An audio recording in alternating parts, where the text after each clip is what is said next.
ये अजूब, ये कैथन की धरती, ये कपिल मुनि की धरती, उनका अभिनंदन करें, उनका स्वागत करें पूरे जोश के साथ, तालियों से, तालियों की गड़गड़ाहट से अभिनंदन अभिवादन स्वीकार किया जा रहा है। तो तमाम जो जिसका इंतजार था राष्ट्रीय अध्यक्ष वो पहुंच चुके हैं और लाइव तस्वीर आपको दिखाई जा रही है किस तरह से जो भीड़ है जो उनको राम राम कर रही है।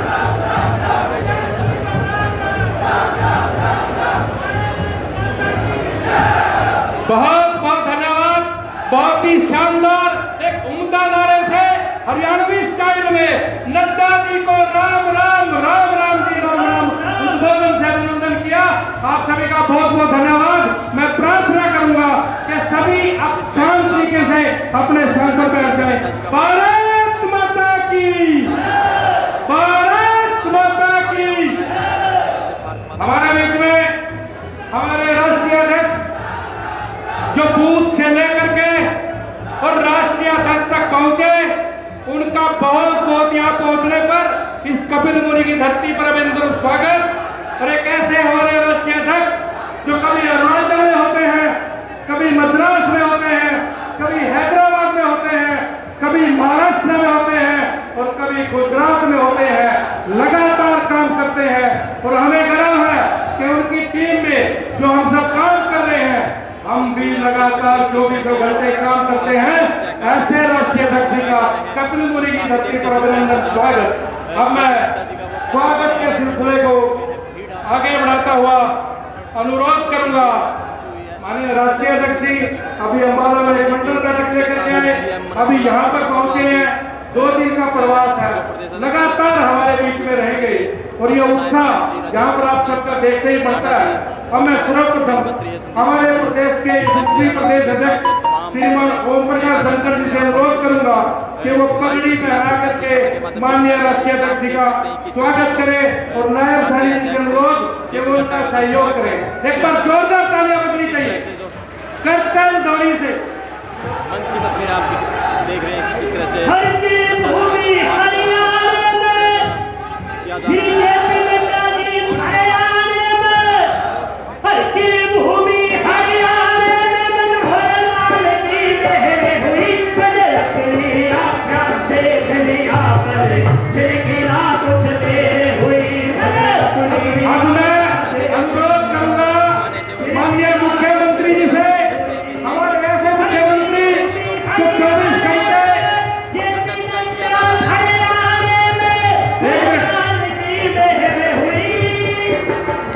अब मैं अनुरोध करूंगा माननीय मुख्यमंत्री जी से, हमारे ऐसे मुख्यमंत्री जो नई नई योजनाएं लेकर के आते हैं, मैं एक बार जरूर कहूंगा कि मुख्यमंत्री जी ऐसे काम जो नहीं हो सकते थे, जो जनहित के हैं, वो जरूर करते हैं। वो 100 और गुप्ता दे करके माननीय राष्ट्रीय अध्यक्ष जी का अभिनंदन करें हरियाणा की इस धरती पर। और सुबह से यहाँ तक आप सब इंतजार कर रहे हैं, एक बार करतल ध्वनि से स्वागत लगना चाहिए कि हमारे मुख्यमंत्री जी स्वागत कर रहे हैं।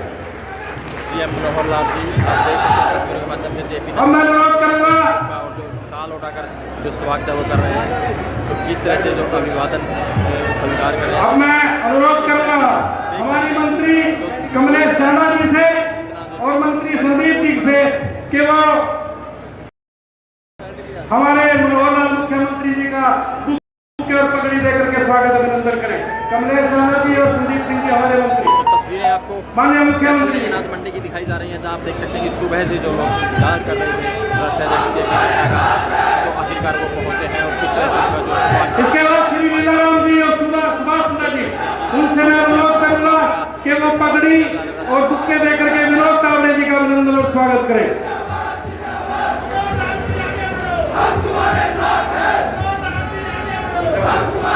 किस तरह से तो सीएम मनोहर लाल का स्वागत कर रहे हैं।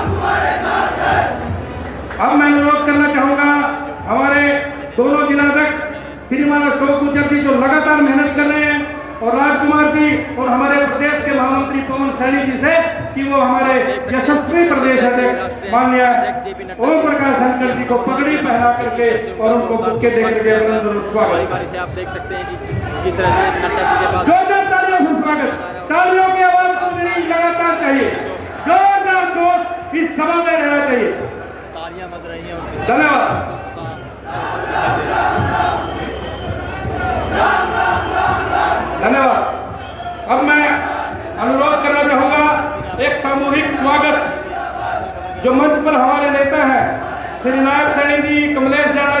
संदीप जी, पवन जी, सुभाष सुगा जी, लीलाराम गुज्जर जी, राजकुमार सैनी जी, रवि तारावली और कृष्ण बेदी जी, वो सामूहिक रूप से माननीय राष्ट्रीय अध्यक्ष जी को एक बुके देकर के अभिनंदन और स्वागत करें। हमारे सामूहिक स्वागत। और इसके बाद क्या रहे, नगर परिषद के चेयरमैन मंच पर आ जाए। नगर परिषद के चेयरमैन इस तरह से जो स्वागत है बारी बारी से किया जा रहा है, आप देख सकते हैं कि किस तरह से स्वागत किया जा रहा है। नगर परिषद के चेयरमैन तुरंत मंच पर आ जाए माननीय राष्ट्रीय अध्यक्ष का स्वागत करने के लिए। सभी नगर परिषद के चेयरमैन, माननीय अध्यक्ष जी, अभी चुनाव हुए थे और उसमें हमने 14 नगर परिषद के चेयरमैन बनाए हैं। वो सभी यहाँ पर आपका अभिनंदन करने के लिए पहुंचे हैं, स्वागत करने के लिए पहुंचे हैं। हमारी सूरबी गर्ग जी, रजनी निर्माणी जी, अनुराधा जी, फतेहाबाद से राजेंद्र जी, बहादुरगढ़ से सरोज राठी जी और हमारे अंजू देवी जी, हमारे जसपाल जी, नरेश कुमार जी, इंद्रेश, प्रीति और मुकेश राणा जी, सभी हमारे चेयरमैन जो 1.5 लाख वोटों की नगर परिषद है, वो सभी आपका अभिनंदन करने के लिए, स्वागत करने के लिए इस कैथर की धरती पर पहुंचे हैं। आप सभी का बहुत बहुत अभिनंदन, स्वागत। एक बार जोरदार तालियों से स्वागत, तत्काल ध्वनि से सभी नगर परिषद आपके सामने है। धन्यवाद। इसके तुरंत बाद आप देख सकते हैं एक व्यवस्था हमने की है। जी का जो स्वागत है वो किया जा रहा है। सभी कलाकार, हरियाणवी कलाकार जो रंग रंग में एक जोश भरते हैं, सभी हरियाणवी कलाकार जो जोश भरते हैं उनके गीतों से, जो देशभक्ति के गीतों से हमारे दिलों में और हमारी नसों में जोश भरते हैं, वो सभी कलाकार मंच पर आ जाए। तुरंत सभी कलाकार मंच पर आ जाए। और ऐसे सभी हरियाणवी कलाकार, चाहे मनोजा हो, चाहे रवि हो, चाहे मासूम शर्मा हो, वो एक सारंगी देकर के, एक वाद्य यंत्र देकर के माननीय राष्ट्रीय अध्यक्ष जी का यहाँ पर स्वागत कर रहे हैं। एक बार कलाकारों के नाम पर जोरदार तालियां। एक हरियाणवी जो संस्कृति, एक हरियाणवी की ऐसी संस्कृति जो जन जन तक पहुंचाते हैं। और इस भाग दौड़ की जिंदगी में हमारे सभी कलाकार, हमारी हरियाणवी कल्चर क्या है, हमारी भारतीय कल्चर क्या है, उस सभी का हमारे बीच में गुणगान करते हैं। सुरेंद्र रोमियो जी, पूजा हुड्डा जी, प्रदीप पुरा जी, जैसिका शर्मा जी, कुमारी मोनिका शर्मा जी, कुमारी रवीना बिश्नोई जी, दीप जी, मासूम जी, राजू पंजाबी जी, विंदर धनोगा, नरेंद्र गुलिया और सभी का अभिनंदन, स्वागत। बहुत बहुत धन्यवाद, बहुत बहुत धन्यवाद। जोरदार तालियों से स्वागत कीजिए। बड़ा हमारे कुछ कलाकार रहेंगे, पीछे सारे नहीं, हमारे कलाकार रहेंगे। बहुत बहुत धन्यवाद। और एक बार जोरदार नारा, भारत माता की। पीछे तक ये आवाज हमारी सीमा तक जानी चाहिए, जहां हमारे सैनिक दिन रात भारत की रक्षा करते हैं। भारत माता की। वंदे वंदे वंदे वंदे। बहुत बहुत धन्यवाद। अब मैं अनुरोध करना चाहूंगा सर्वप्रथम हमारे यशस्वी प्रदेश अध्यक्ष माननीय श्री ओम प्रकाश धनखड़ जी से, जो नए आइडियाज के साथ काम करते हैं, नए आइडियाज के साथ हमारे बीच में होते हैं और काम को अंत तक कैसे पहुंचे इस बात की चिंता करते हैं। हमारे माननीय प्रदेश अध्यक्ष मंच पर आए और हम सबका संबोधन करें। माननीय प्रदेश अध्यक्ष श्रीमान ओम प्रकाश जी, जोरदार तालियों से स्वागत, जोरदार तालियों से।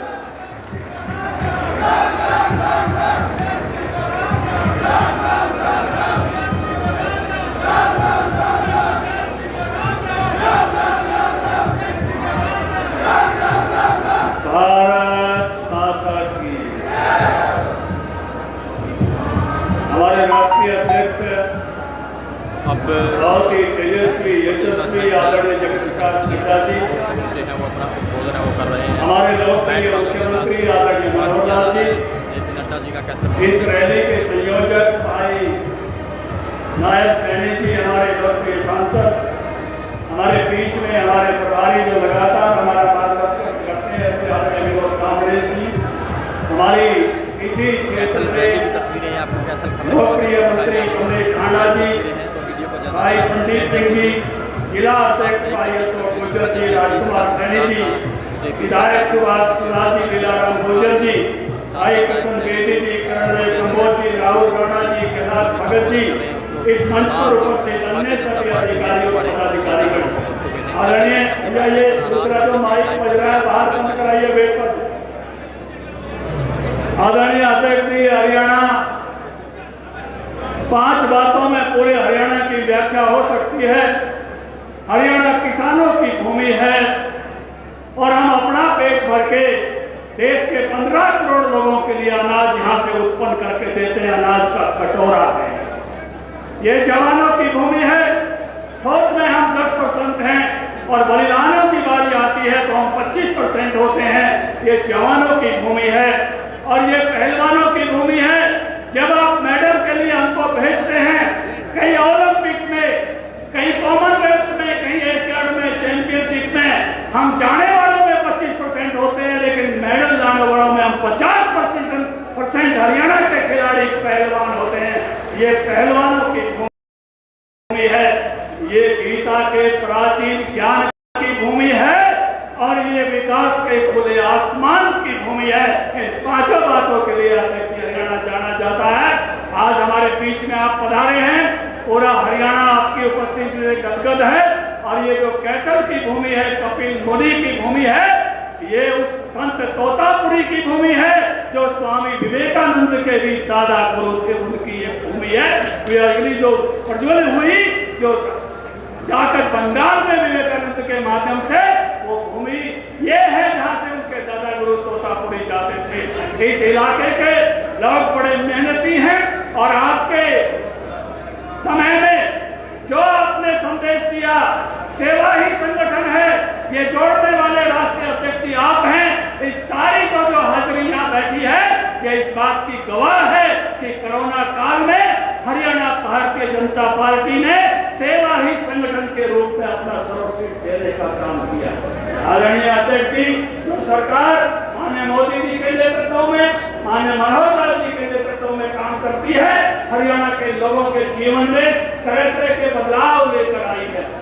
मुझे ये कहने में कोई आपत्ति नहीं है, 2014 से पहले हम लोग लोटा बोतल लेकर बाहर जाया करते थे, बटे भी आ जाता तो उन्होंने क्या करते, बटे उठा बोतल चाहते मैं घुमा लाऊं। लेकिन आज हर घर में शौचालय और ओडीएफ है तो मोदी जी की सरकार और उसके उस निर्णय के कारण है जो प्रधानमंत्री जी ने भारत की जनता के सामने रखा। मेरी माताएं बहनें बैठी हैं, पानी की जिम्मेदारी माताओं बहनों की रहती है। ग्रामीण क्षेत्र में हर घर से नल से जल, अगर जीवन बदला है तो हमारी माताओं का जीवन बदलने का काम केंद्र की मोदी सरकार ने शुरू किया और मनोहर लाल जी ने सबसे पहले हर घर में नल जल पहुंचाकर ये काम करने का पूरा काम किया। ईंधन की जिम्मेदारी हमारी माता बहनों की ग्रामीण क्षेत्र में, चाहे गोसे पत्थर, चाहे लाकड़ी इकट्ठी करें, चाहे घासरे इकट्ठे करें, ये रहती थी। इस सरकार के समय में हमें आपने ये जो निर्णय कराया, ऊपर से प्रधानमंत्री जी ने निर्णय लिया उज्ज्वला की गैस का, आज वो जिम्मेवारी माताओं बहनों पर नहीं, आज हर घर में उज्ज्वला की गैस है, लाड़ी पड़ती है तो पुरुष लाइन में लग के जाता है। ये बदला हुआ हरियाणा इस प्रकार से बन रहा है मोदी जी और मनोहर जी के नेतृत्व में। जब सरकार बनी थी, हमारे यहाँ बेटियों की संख्या कम थी। पानीपत में प्रधानमंत्री जी ने आके झोली फैला के कहा था बेटियों की संख्या बढ़ाओ। आज हरियाणा में मनोहर लाल जी की मेहनत से बेटियों की संख्या बढ़ रही है। ये बदलता हुआ हरियाणा है। अगर किसी ने ऑनलाइन सरकार देखनी हो तो हरियाणा में देख लीजिए, यहाँ जवानों का जीवन बदला है, क्योंकि 1 रैंक 1 पेंशन रेवाड़ी की रैली में कहा था प्रधानमंत्री ने और लागू हुआ। यहाँ किसानों का जीवन बदला है, किसान सम्मान निधि से किसानों का जीवन बदला है। A2+FL स्वामीनाथन देने से किसानों का जीवन बदला है।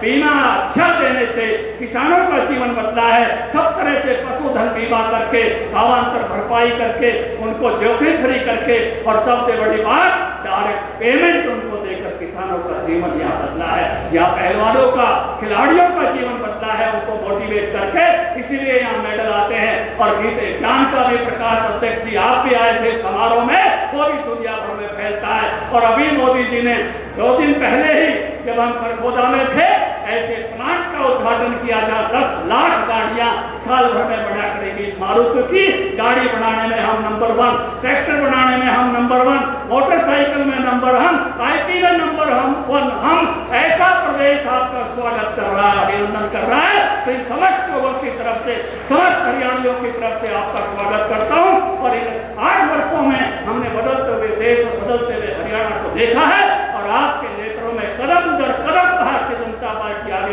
बढ़ती जा रही है और ऐसे ही आपके नेतृत्व में आगे बढ़ेंगे। इन्हीं शब्दों के साथ मैं अपनी वाणी को विराम देता हूं। भारत माता की जय। तो ये थे हमारे साथ जो प्रदेश अध्यक्ष। बहुत बहुत धन्यवाद माननीय प्रदेश अध्यक्ष जी, बहुत ही ओजस्वी और छोटे शब्दों में अपनी बात हमारे बीच में रखी। अब मैं अनुरोध करना चाहूंगा हमारे यशस्वी माननीय मुख्यमंत्री जी से, जो दिन रात आपकी सेवा में लगे रहते हैं और लगातार इस बात की योजना करते हैं कि किस प्रकार अंतिम व्यक्ति का भला हो। मैं अनुरोध करना चाहूंगा माननीय मनोहर लाल जी से, वो आए और हम सबका संबोधन करें, हम सबका मार्ग। माननीय मनोहर लाल।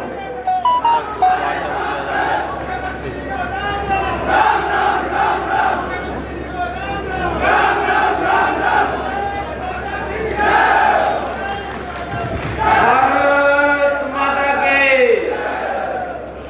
इतना बड़ा पंडाल, आवाज कैथल से बाहर भी नहीं निकली। भारत माता के। अगली आवाज चंडीगढ़ चाहिए। भारत माता के। धन्यवाद। देश के इतिहास के अंदर लोकतांत्रिक व्यवस्था में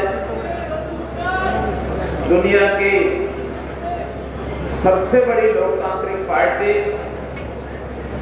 भारतीय जनता पार्टी के राष्ट्रीय अध्यक्ष माननीय श्री जगत प्रकाश नड्डा जी,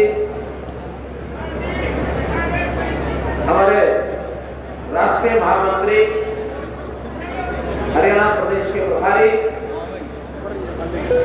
महाराष्ट्र सरकार में रहे पूर्व मंत्री माननीय श्री विनोद तावड़े जी, बहुत ही जुझारू और संगठन के काम को धार देने वाले हमारे संघर्षशील अध्यक्ष श्री ओम प्रकाश धनखड़ जी, हरियाणा सरकार में मेरे साथ मंत्री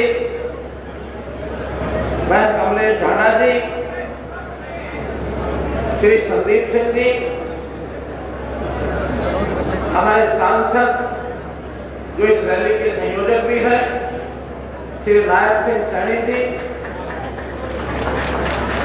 और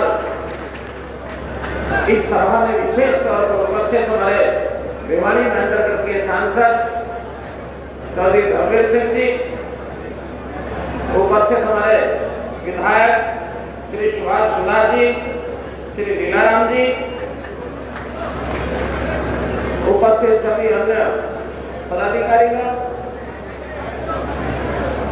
नौजवान साथियों, माता बहनों, मेरे आदरणीय बुजुर्गों,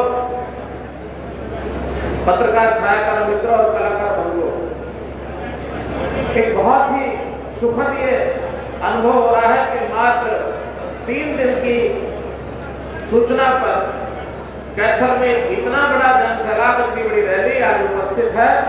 आदरणीय राष्ट्रीय अध्यक्ष जी के विचारों को सुनने के लिए आपको बहुत बहुत अभिनंदन, आपको बहुत बहुत बधाई।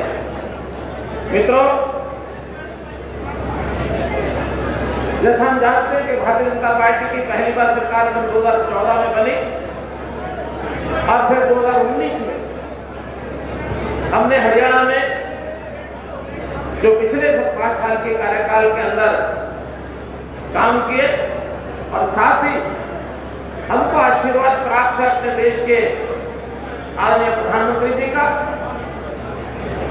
और भारतीय जनता पार्टी राष्ट्रीय स्तर से भी हमको समय समय पर जो मार्गदर्शन मिलता रहा। हमने दूसरी बार 2019 में अपनी सरकार बनाई और उसमें हमने स्पष्ट कहा कि हरियाणा हमारा एक परिवार है। हरियाणा के लोग जाति पाति में हम नहीं बांटेंगे, हरियाणा एक, हरियाणवी एक, इस नारे के साथ हम आगे बढ़े और मुझे खुशी है कि 8 साल में हमने वो जो जातिगत घुण लगा रहता राजनीति में, उसको स्पर्श नहीं होने दिया हमने। भाइयों बहनों, काम की बातें तो कितनी बताई जा सकती हैं, लेकिन आज तो जो कि हम राष्ट्रीय अध्यक्ष जी को सुनने आए हैं, मैं तो इतना ही बता सकता हूं। कम है, लोगों के जीवन में सरलता कैसे लाई जाए, हरियाणा की छवि कैसे बदले, क्योंकि बहुत विशेष प्रकार की छवि हरियाणा की 2014 से पहले थी, उसका उल्लेख करने की जरूरत नहीं है, लेकिन उस छवि को बदलना है। और ये प्रेरणा भी हमको अपने प्रधानमंत्री आदरणीय नरेंद्र मोदी जी से मिली, जब उन्होंने कहा कि अगर सबसे बड़ा कोई काम हमारे सामने करने का है तो जो अपनी बिरादरी है राजनीतिक लोगों की, राजनीतिक नेताओं की, इस बिरादरी की छवि और सरकारों की छवि ये बदलने की जरूरत है। तो हमने उसको बदल करके दिखाया। सरकार डिलीवर कैसे करती है, सरकार सेवाएं योजनाओं का लाभ गरीबों तक कैसे पहुंचाती है, चाहे से स्वास्थ्य की योजनाएं हो, हमने अस्पताल खोले, मेडिकल कॉलेज खोले। और खुशी की बात तो यह है कि जो बात हमने कही थी कि हर जिले में मेडिकल कॉलेज होगा, उसके अंतर्गत कैथल में भी हमने मेडिकल कॉलेज की नींव रख दी है।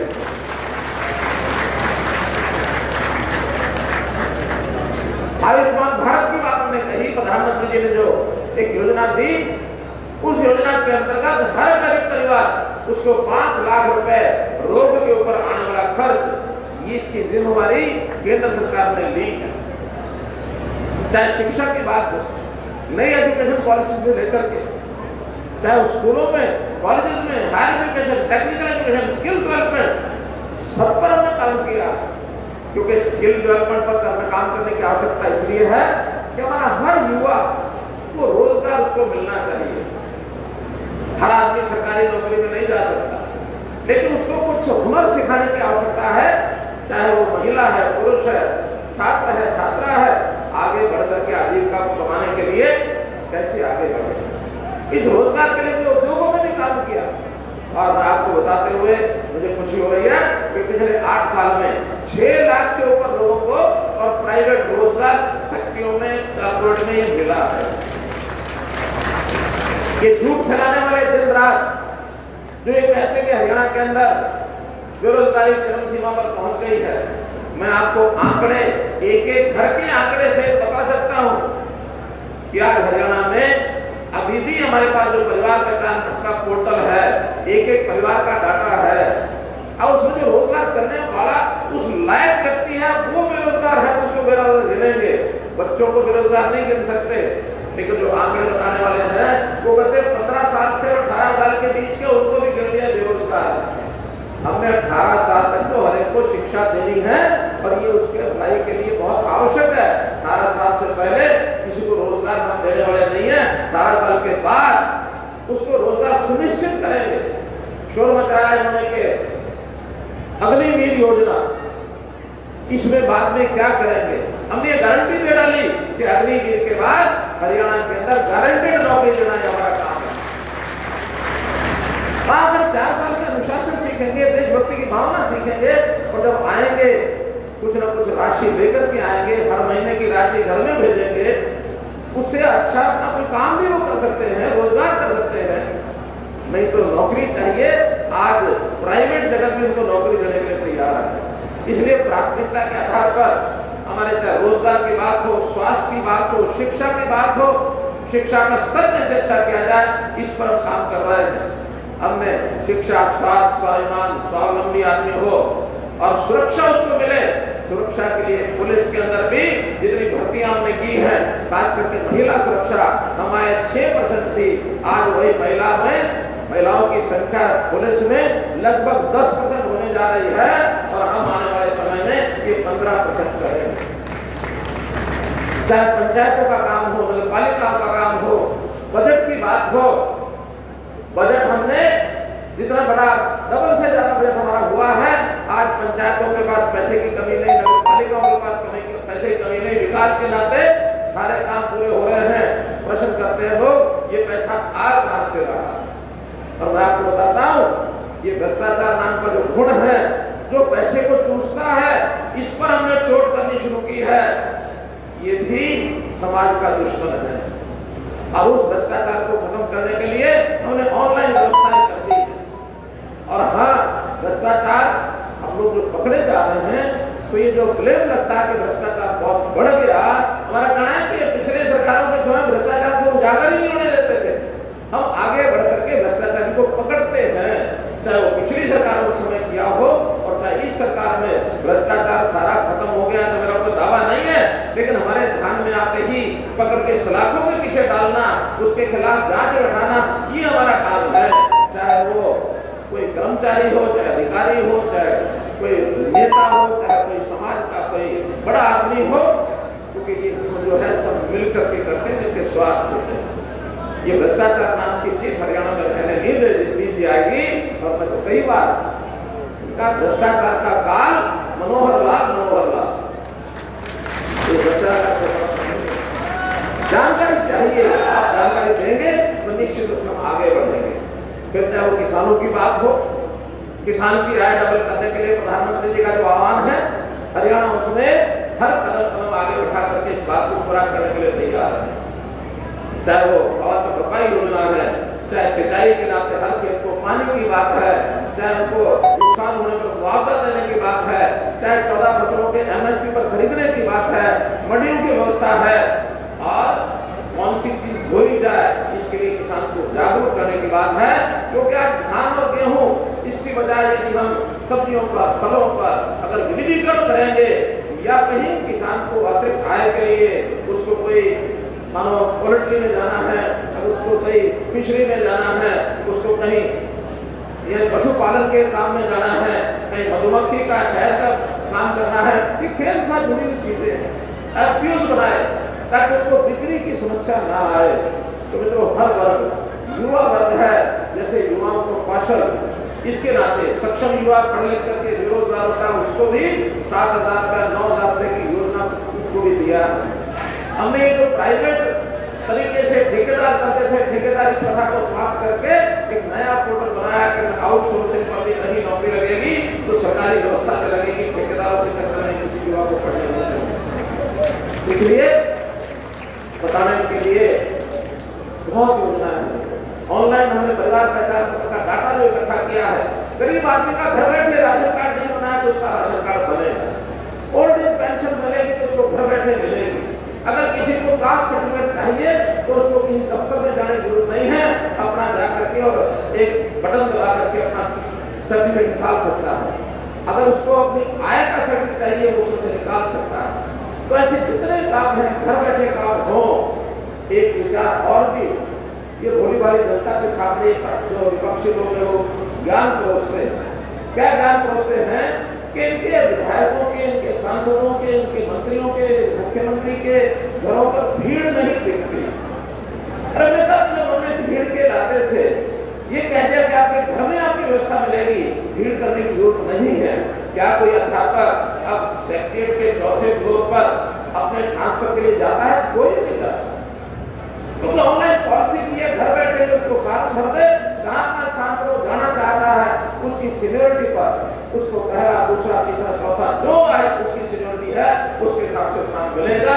किसी को कोई समस्या नहीं, कोई समस्या नहीं। और ये बाकी विभागों में भी कर दिया है। आज सरकारी कर्मचारी खुश है, आज किसान खुश है, आज उद्योगपति खुश है। उद्योगों को आगे बढ़ाने के लिए, एक्सपोर्ट का काम बढ़ाने के लिए हमारे यहाँ प्रति व्यक्ति आय पूरे देश में हरियाणा की सबसे नंबर 1 आज हमारी प्रति व्यक्ति आय है, नंबर 1 है।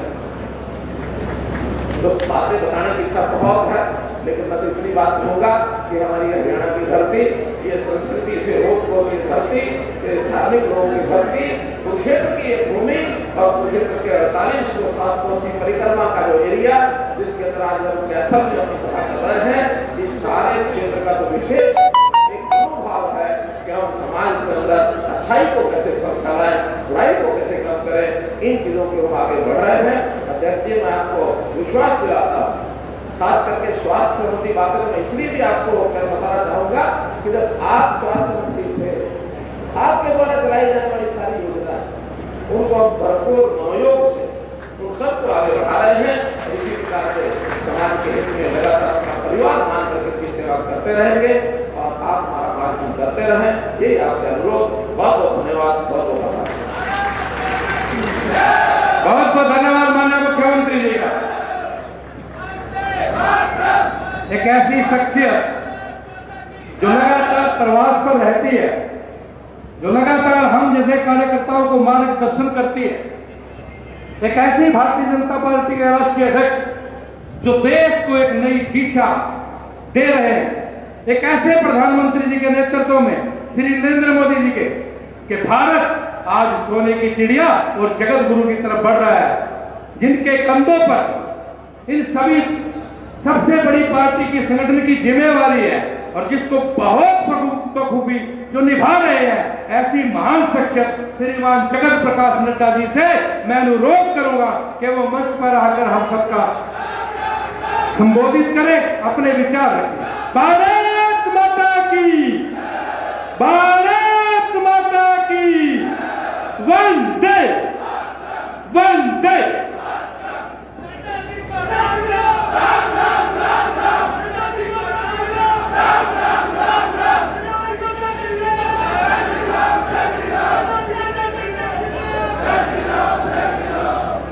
आज की इस जनसभा में मंच पर उपस्थित हमारे हरियाणा के यशस्वी मुख्यमंत्री सम्माननीय मनोहर लाल खट्टर जी, हमारे प्रदेश के जुझारू अध्यक्ष श्री ओम प्रकाश धनखड़ जी, हमारे प्रभारी और महामंत्री हमारे श्री विनोद तावड़े जी, हरियाणा सरकार में मंत्री हमारे वरिष्ठ साथी संदीप सिंह जी, श्रीमती कमलेश टांडा जी, मंत्री हरियाणा सरकार, संसद में मेरे साथी श्री नायब सैनी जी, हमारे विधायक लीलाराम गुर्जर जी, सुभाष सुधा जी विधायक, हमारे प्रदेश के जुझारू महामंत्री श्री वेदपाल जी जो आज के मंच संचालक भी हैं, पवन सैनी जी प्रदेश के महामंत्री, राजकुमार सैनी जी जिला के अध्यक्ष कुरुक्षेत्र, अशोक गुर्जर जी जिला अध्यक्ष कैथल, राहुल राणा जी और हमारे सुरभि गर्ग जी जो अध्यक्षा है कैथल नगर परिषद की, यहाँ सम्मानित मंच और कैथल के इस पवित्र भूमि पर एकत्र आए इतनी बड़ी संख्या में देवी और सज्जनों, मेरे नौजवान गर्जना करने वाले युवा साथी और हमारे मीडिया के साथी, प्रिंट मीडिया, इलेक्ट्रॉनिक मीडिया भी मेरे साथ हैं। मेरा ये सौभाग्य है कि मुझे आज कुरुक्षेत्र के कैथल स्थान में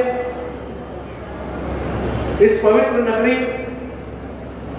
जिसे हम कपिल मुनि की पवित्र धरती कहते हैं, ऐसे पवित्र धरती पर आने का सौभाग्य मिला है। और ऐसा भी बताया जाता है इतिहास में कि धर्मराज युधिष्ठिर ने इस कैथल को, कपिल स्थल को बसाने का भी काम किया था। ऐसे पवित्र भूमि पर मुझे आने का मौका मिला। मैं अपनी ओर से इस पवित्र भूमि को नमन करता हूं और आशीर्वाद देकर अपनी बात को प्रारंभ। हमारे ओम प्रकाश धनखड़ जी कह रहे थे कि हरियाणा वीरों की भूमि है। मैं उनके साथ बिल्कुल सहमत हूं।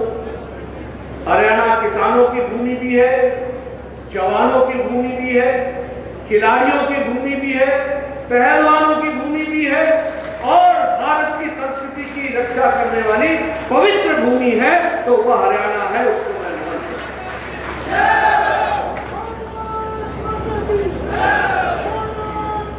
इसी पवित्र भूमि पर भगवान कृष्ण ने गीता की रचना की, उपदेश किया।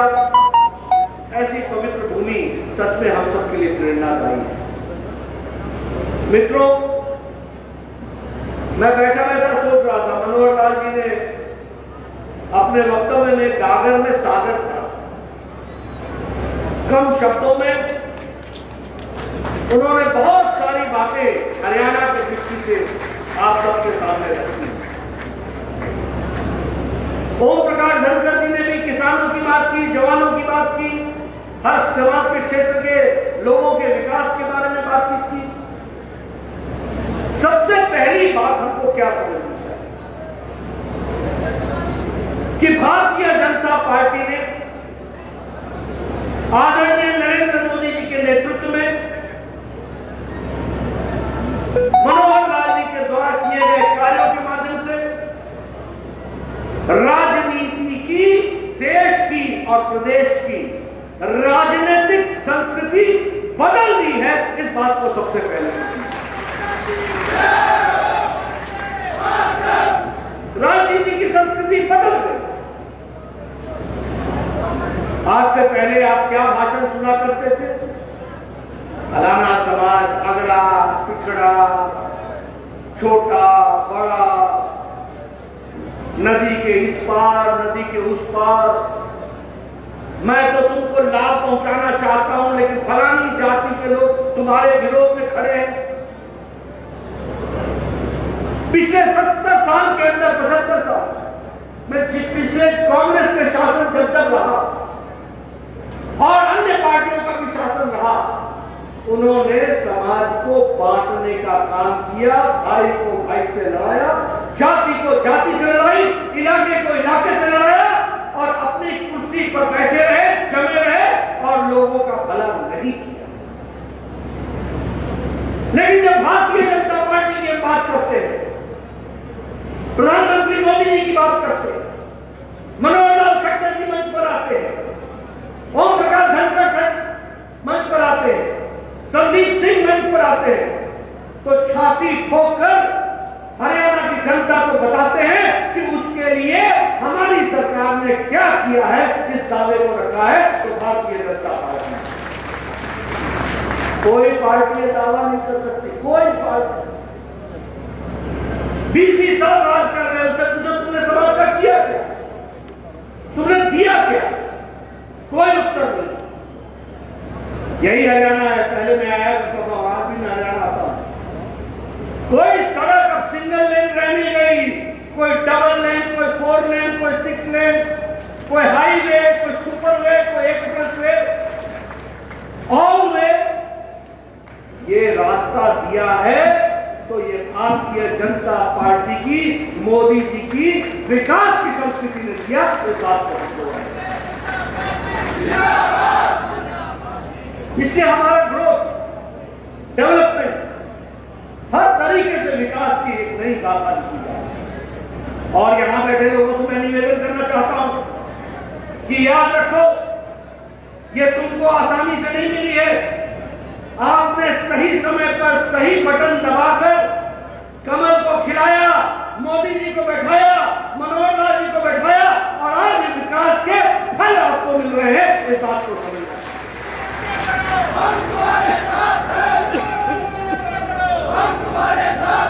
इसीलिए मैं हमेशा कहता हूं, उजाले का मजा लेना हो तो अंधकार को याद रखो, अच्छे दिन को याद करना हो तो बीते हुए बुरे दिनों को भी संजो के रखो। तभी तुमको ध्यान में आएगा कि सत्ता पर सही आदमी बैठने से कैसे फर्क पड़ता। और फिर मैं कहने के लिए नहीं कह रहा, कोरोना आया, 130 करोड़ का देश, दुनिया में अन्य देश भी आपने देखे हमसे अच्छी स्वास्थ्य सुविधा रखते थे, हमसे अच्छी सुविधा। अमेरिका, यूरोप के देश, ऑस्ट्रेलिया, ये स्वास्थ्य में हमसे अच्छे थे। लेकिन नेतृत्व तय नहीं कर पाया कि जान बचानी है या आर्थिक जगत को बचाना है, फैसला नहीं कर पाया। इसलिए हमसे बेहतर सुविधा होने के बावजूद भी ये देश कोरोना के सामने असहाय और लड़खड़ाते हुए दिखे और इनकी व्यवस्थाएं ठप हो गई, ये भी हमने देखा। लेकिन इधर मोदी जी थे जिन्होंने नेतृत्व के रूप में कहा, जान है तो जहान है, इसलिए पहले जान बचाएंगे, फिर जहां की चिंता करते हुए आगे बढ़ेंगे। इस बात को समय पर लॉकडाउन लगाया, देश को तैयार किया। मनोहर लाल जी ने यहां पर पीएसए के प्लांट्स लगाए, आइसोलेशन सेंटर बनाए, आइसोलेशन वार्ड बनाए, दवाई की व्यवस्था की गई। हर तरीके से तैयार होने के बाद धीरे धीरे लॉकडाउन उठा करके तब मोदी जी ने कहा अब जान भी है और जहान भी है, इसको याद रखना। दूसरी बात मैं इसलिए आपको बताता हूं कि देखो, सत्ता पर सही आदमी को बैठाने से और सही पार्टी लाने से क्या फर्क पड़ता है। फर्क यह पड़ता है, मैं स्वास्थ्य मंत्री रहा हूं, देश का भी और प्रदेश का भी, पूरे 10 साल स्वास्थ्य मंत्री रहा हूं। इस देश में पोलियो की दवाई को आने में 28 साल लगे। इस देश में ट्यूबरक्लोसिस की दवाई को आने में 30 साल लगे। इस देश में चिकन पॉक्स की दवाई को आने में 35 साल लगे। इस देश में हमारे डिप्थीरिया की दवाई के लिए आने के लिए 20 साल लगे।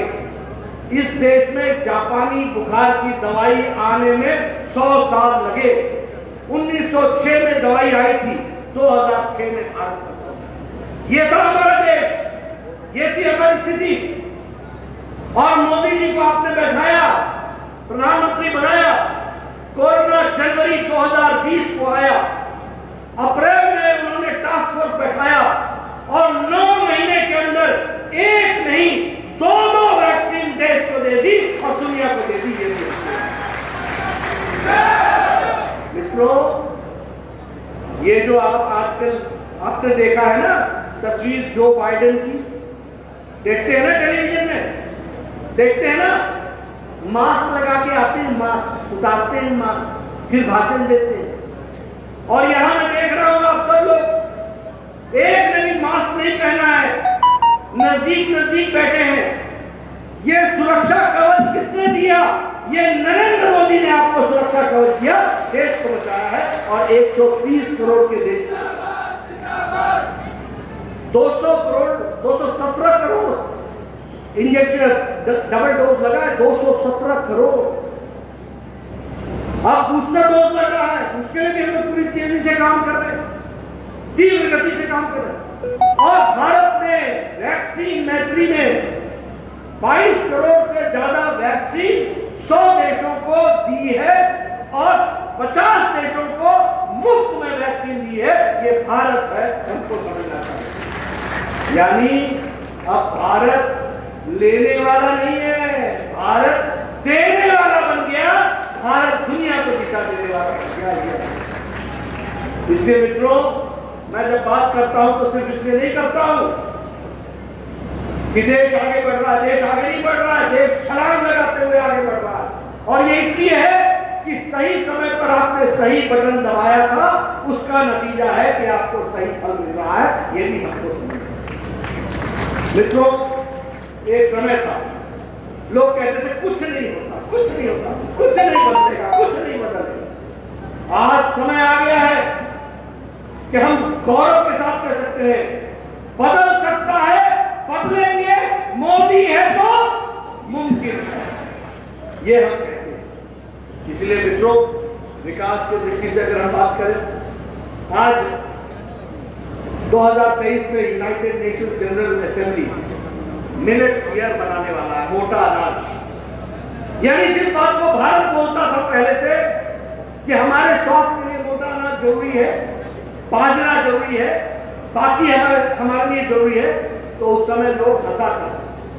लेकिन इसी बात को जब हमने दुनिया के रूप में कहा तो यूनाइटेड नेशन जनरल असेंबली ने 2023 को इंटरनेशनल मिलेट ईयर घोषित कर दिया है और इसको समर्थन देने वाले 72 देशों ने भारत का साथ दिया है। ये भी अंतर्राष्ट्रीय योगा दिवस, मोदी जी ने यूएन नेशनल जनरल असेंबली में अपील की कि हमको स्वस्थ रहना है, योगा दिवस होना चाहिए। 70 से ज्यादा देशों ने समर्थन किया। इंटरनेशनल योगा दिवस 21 जून मना रहा है। यानी भारत अब अब दुनिया को दिशा दे रहा है और दुनिया उसको फॉलो करती है, इस बात को भी याद रखें। मित्रों, अगर मैं इंफ्रास्ट्रक्चर के डेवलपमेंट की बात करूं, आज हम प्रतिदिन 37 किलोमीटर प्रतिदिन नेशनल हाईवे बना रहे हैं, 37 किलोमीटर। यही यूपीए की सरकार में 4 से 5 किलोमीटर बनती थी और यही आज 37 किलोमीटर बन रही है। यही आज 9.5 किलोमीटर रेलवे लाइन बन रही है प्रतिदिन, और उसी तरीके से 220 नए एयरपोर्ट बन रहे हैं। 220 नए एयरपोर्ट बदल रहा है भारत। विकास की एक नई कहानी लिखी जा रही है। अभी किसान की बात हो रही थी, आप बताइए, सभी लोग बोलते हैं किसान नेता, किसान नेता, किसान नेता, ये किसान नेता थे, वो किसान नेता थे। जो काम मोदी जी ने किसानों के लिए किया है वो कोई आज तक नहीं कर पाया है, इस बात को हमको याद रखना। बताइए, प्रधानमंत्री किसान सम्मान निधि मोदी जी ने दी कि नहीं दी? 11.5 करोड़ लोगों को 11 किस्तों में 2-2 हजार रुपए दिया कि नहीं दिया? 1,37,000 करोड़ रुपए लोगों के खाते में पहुंचाए कि नहीं पहुंचाए? और इसके बीच में कोई बिचौलिया नहीं है। रुपया का 15 पैसा नहीं पहुंचता, रुपया का रुपया पहुंचता है और पूरा पहुंचता है, इसको भी याद रखें।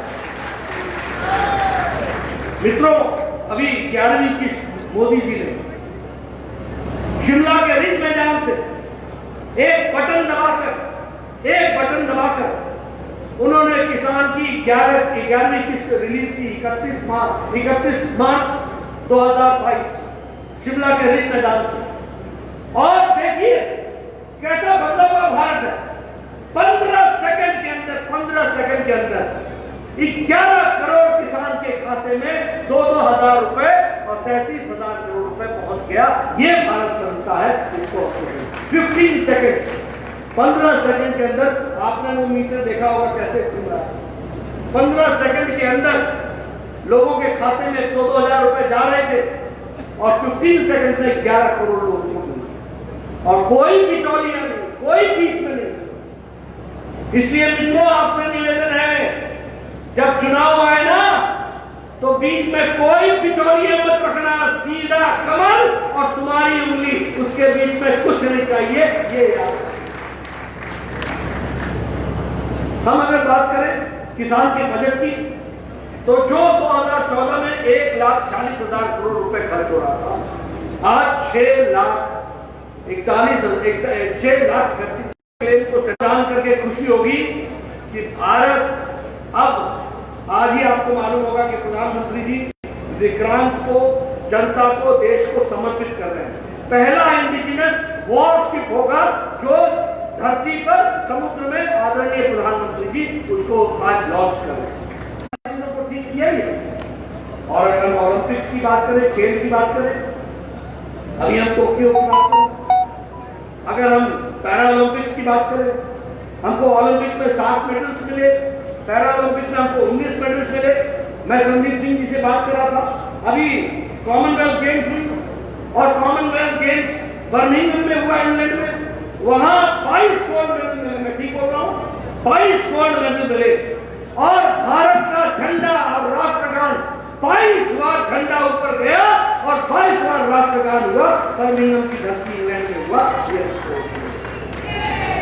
ये है बदलता भारत, ये है हमारी तस्वीर।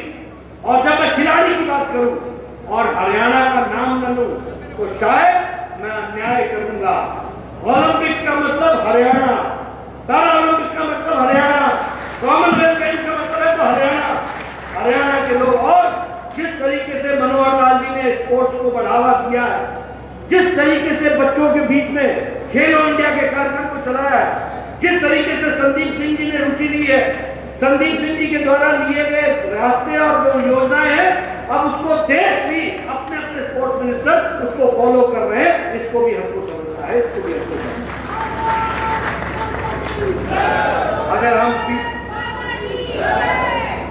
अगर हम पिछड़ी जाति की बात करें तो हमारे ओबीसी, हमारे जो अदर बैकवर्ड कास्ट है, इनको आप आश्चर्य करेंगे, अभी तक संवैधानिक दर्जा नहीं मिला था।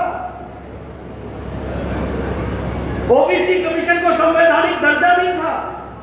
ये प्रधानमंत्री मोदी जी हैं जिन्होंने कहा, मंत्र लिया, सबका साथ, सबका विकास, सबका विश्वास, सबका प्रयास। तो हमारा ओबीसी भाई क्यों छूट जाए? अगर national commission for schedule caste संवैधानिक दर्जा है, national commission for schedule tribe संवैधानिक दर्जा है, नेशनल कमीशन फॉर माइनॉरिटी संवैधानिक दर्जा है, लेकिन ओबीसी को संवैधानिक दर्जा नहीं था। ये प्रधानमंत्री मोदी जी ने और मोदी जी को और हम लोगों को ताकत आपने दी। आपने बटन दबाया और हमने पार्लियामेंट में बटन दबाया, सैनी ने पार्लियामेंट में बटन दबाया और ओबीसी को दर्जा दिलाया। इस बात को उसी तरीके से अगर हम आवास योजना की बात करें, प्रधानमंत्री ग्रामीण आवास और शहरी आवास योजना, मित्रों, मैं 1993 में एमएलए बन गया, 1993 में। उस समय मेरा वीडियो मेरे पास आया करता था और बोलता था, नड्डा साहब एक खुशखबरी आपको दे दी। मैं बोलता था, क्या? ऐसा है, आप ना मुझे एक मकान बताइए आपकी पंचायत में जिसको मैं इंदिरा आवास योजना में ले सकूं। मतलब समझिए कि वो एक घर बनाने का ऐसा समझता था जैसे उसने बहुत बड़ा मेरे ऊपर बहुत बड़ा कृपा दर्शाई है कि एक मकान पंचायत में बन रहा है। ये थी कांग्रेस की सरकार, इंदिरा आवास ऐसी थी योजना। और आज प्रधानमंत्री आवास योजना में हम लोग अगर देखें तो आज 60% से ज्यादा मकान बन चुके हैं, 2.5 करोड़ से ज्यादा मकान बन करके तैयार हो गए और वो गरीब लोगों के लिए, ग्रामीण भी और हमारे शहरी भी, दोनों को मिला आज 2.5 करोड़ से एक पर एक संख्या 60% से ज्यादा लोग इसमें SC ST के हैं जिनको मिली है। उसी तरीके से गति शक्ति योजना, गति शक्ति योजना में 100 लाख करोड़ रुपए सारे डिपार्टमेंट मिलकर एक साथ देश की तस्वीर बदलने के लिए, विकास के लिए करेंगे काम। उसका नाम होगा गति शक्ति योजना और 100 लाख करोड़ रुपए प्रधानमंत्री मोदी जी खर्च करेंगे और वो हरियाणा की धरती पर भी लगेगा, उसको भी आएगा। अगर मैं बात करूं हरियाणा की, तो प्रधानमंत्री किसान सम्मान निधि में 19 लाख हमारे किसान भाई हैं जिनको उसका लाभ मिला। अगर हम प्रधानमंत्री किसान मानधन योजना की बात करें तो 21.8 लाख लोगों को देश में मिला है, तो 68,000 यहां भी रजिस्ट्रेशन हुए। अगर मैं सॉइल हेल्थ कार्ड की बात करूं तो हरियाणा प्रदेश में सॉइल हेल्थ कार्ड 90% किसानों को मिल चुका है। हरियाणा आगे खड़ा है, नंबर 1 पर खड़ा है, इसके लिए मैं आपको बधाई देता हूं। उसी तरीके से प्रधानमंत्री फसल बीमा योजना में आप लगभग 20 लाख फार्मर्स, उसमें से 4,700 करोड़ रुपए का क्लेम सुलझा दिया गया। अगर मैं आयुष्मान भारत की बात करूं तो हरियाणा में लगभग जहां 1.5 लाख ये वेलनेस सेंटर बन रहे हैं, उस 1.5 लाख वेलनेस सेंटर में लगभग 2,000 वेलनेस सेंटर यहां और 1,100 वेलनेस सेंटर हरियाणा में बन करके तैयार हो गए हैं। इसके लिए भी मैं हरियाणा प्रदेश को बधाई देता हूं। अगर मैं आयुष्मान भारत की बात करूं तो 11 करोड़ परिवारों को 5 लाख रुपए का हेल्थ केयर मिल रहा है और उसमें से 16 लाख लोग परिवार हमारे हरियाणा के हैं, ये भी हमको याद है। तो इस तरीके से विकास की एक गाथा लिखी जा सकती है। अगर हम रूरल डेवलपमेंट की बात करें तो उदय योजना में इलेक्ट्रिसिटी 1 करोड़ 29 लाख परिवारों को दिया जाता है। उसी तरीके से अगर हम बात करें सौभाग्य की, तो जहां 2 करोड़ 62 लोगों को मिला है, वहां 55,000 लोगों यहां पर उनको बिजली मिली है और हरियाणा 100% इलेक्ट्रिफिकेशन हो चुका है। यह भी हमको समझना। इसलिए मित्रों बहुत से विकास के काम हुए, सोशल साइड में देखा जाए, बाकी सारे साइड में देखा जाए, सभी दृष्टि से विकास की एक नई कहानी लिखी है। यहां जब मैं आया हूं तो मैं कैथल को मेडिकल कॉलेज मिला और कैथल को जब मेडिकल कॉलेज मिला तो ये छोटी घटना नहीं है मित्रों। ये मेडिकल कॉलेज सिर्फ मेडिकल कॉलेज नहीं होगा, याद रखना इस मेडिकल कॉलेज के बनने से अब आपके गांव तक डॉक्टर पहुंचेगा और गांव में भी डॉक्टर अपनी क्लिनिक लगाएगा। इस बात को समझिए। उसी तरीके से हम भिवानी में मेडिकल कॉलेज खोला है, उसी तरीके से all India institute of medical sciences का मनेठी में, हम रेवाड़ी में जिसका हमको हम आगे बढ़ा रहे हैं। अगर हम बात करें तो 30,000 करोड़ रुपए नेशनल हाईवे पर खर्च हो रहा है। और अगर हम स्पोर्ट्स सेंटर की बात करें तो जो 267 सेंटर्स बन रहे हैं उसमें 8 सेंटर यहां हरियाणा में बन रहे हैं और 8 में हिसार भी है, कुरुक्षेत्र भी है, पंचकुला भी है, सोनीपत भी है। ये स्पोर्ट्स के सेंटर बन रहे हैं। अगर हम फॉरेन डायरेक्ट इन्वेस्टमेंट की बात करें तो हरियाणा में इस वक्त 36,000 करोड़ रुपए विदेशी मुद्रा का निवेश हो रहा है। ये आज हरियाणा का जगह बनती है जो आज निवेश की जगह बन रही है। दुनिया यहां निवेश करने आ रही है।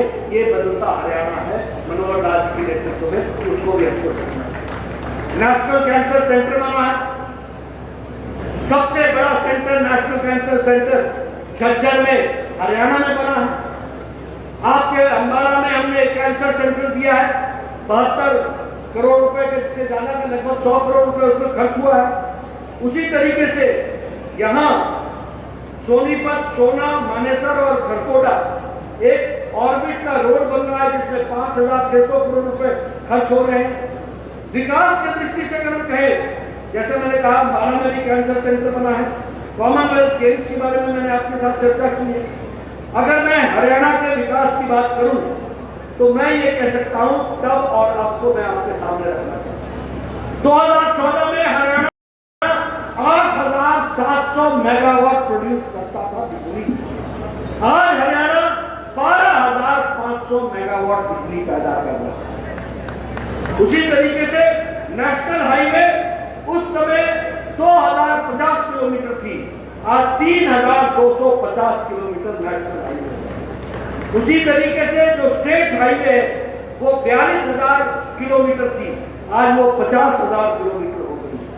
और स्टार्टअप की बात करें तो 75,000 स्टार्टअप में 5,000 स्टार्टअप हरियाणा के नौजवान कर रहे हैं। उनको मैं बधाई देना चाहता हूं, उसको मैं इसके लिए बहुत बहुत साधुवाद देना चाहता हूं। मैंने कैथल की बात की, कैथल के मेडिकल कॉलेज में 997 करोड़ रुपए खर्च होंगे।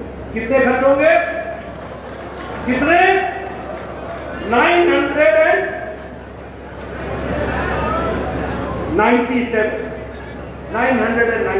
करोड़।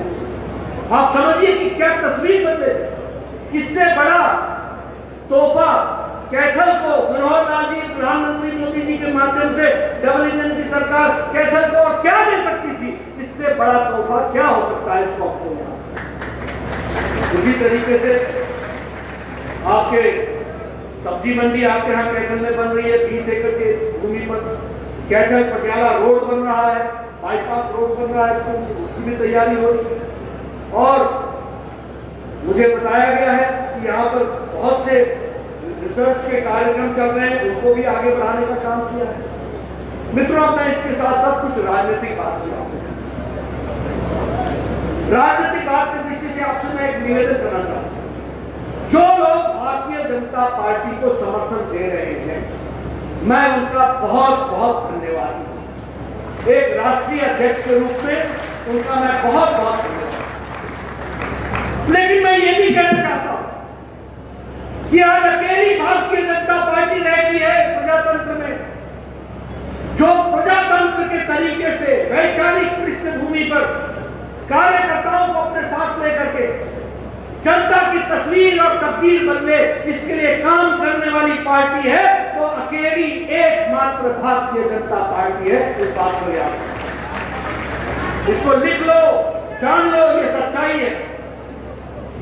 गांव, गरीब, वंचित, पीड़ित, शोषित, दलित, महिला, किसान, युवा, इनके लिए काम करने वाली पार्टी है तो वह भारतीय जनता पार्टी। आपने देखा लाल किले से प्रधानमंत्री जी ने महिला सम्मान की बात की। कोई किसी प्रधानमंत्री ने आज तक महिला सम्मान की बात की थी? बेटी बचाओ बेटी पढ़ाओ का नारा देकर के महिलाओं को सम्मान के साथ खड़ा करने का काम किया है तो मोदी जी के नेतृत्व में भारतीय जनता पार्टी ने किया। इसको याद रखना। ये शौचालय की बातचीत, महिला सम्मान की बातचीत, प्रधानमंत्री जी ने लाल किले से कहा था कि हमको स्वच्छता अभियान चलाना है और हमको टॉयलेट्स बनाने हैं, इज्जत घर बनाने हैं। कांग्रेस ने प्रधानमंत्री मोदी जी के भाषण का खिल्ली उड़ाई। क्या कहा था? लाल किले से शौचालय की बात करता है प्रधानमंत्री। ये कोई जगह है बात करने की? मित्रों, प्रधानमंत्री जी ने 11 करोड़ शौचालय बना करके बाहर शौचालय जाने से देश को मुक्ति दिलाई और 11 करोड़ शौचालय बनाने का मतलब होता है 11 करोड़ इज्जत घर जो महिलाएं अपने दैनिक जीवन के कार्य के लिए खेतों में जाया करती थी, उनको इज्जत देने का काम किया तो नरेंद्र मोदी ने किया, भारतीय जनता पार्टी ने। ये क्या जाने 11 करोड़ महिलाएं क्या होती हैं? 11 करोड़ महिलाओं के एक बच्चा भी है, खेतों में जाते थे। आज हरियाणा ओडीएफ हो गया है, कंप्लीट ओडीएफ। ये बाहर शौच जाना बंद हो गया, 100% हो गया है। मैं मनोहर जी की सरकार को इसके लिए बधाई देता हूं। आपने महिला सम्मान के लिए बहुत बड़ा काम किया है, उसी तरीके से अगर हम महिला विकास की बात करें, महिला सम्मान की बात करें, अभी हमारे प्रकाश गडकरी जी कर रहे थे, वो लाकर गोइठा और वो गोबर को इकट्ठा करके और वो चूल्हा जलाते थे। आजकल गैस का चूल्हा मिल गया है, टक से लाइटर से जलाओ, 5 मिनट में चाय बनाओ, 15 मिनट में भोजन कराओ, पतिदेव को बोलो काम पर जाओ। ये फर्क किसने लाया? ये महिला सशक्तिकरण किसने किया? इसलिए काम करने वाली पार्टी है तो भारतीय जनता पार्टी ने ये। दूसरी बात, अब हमारा विरोधी कौन है वो भी देखो। हम लड़ किससे रहे? किससे हमारी लड़ाई? पहली बात तो समझो कि कांग्रेस पार्टी न ये वैचारिक पार्टी रह गई, न ये राष्ट्र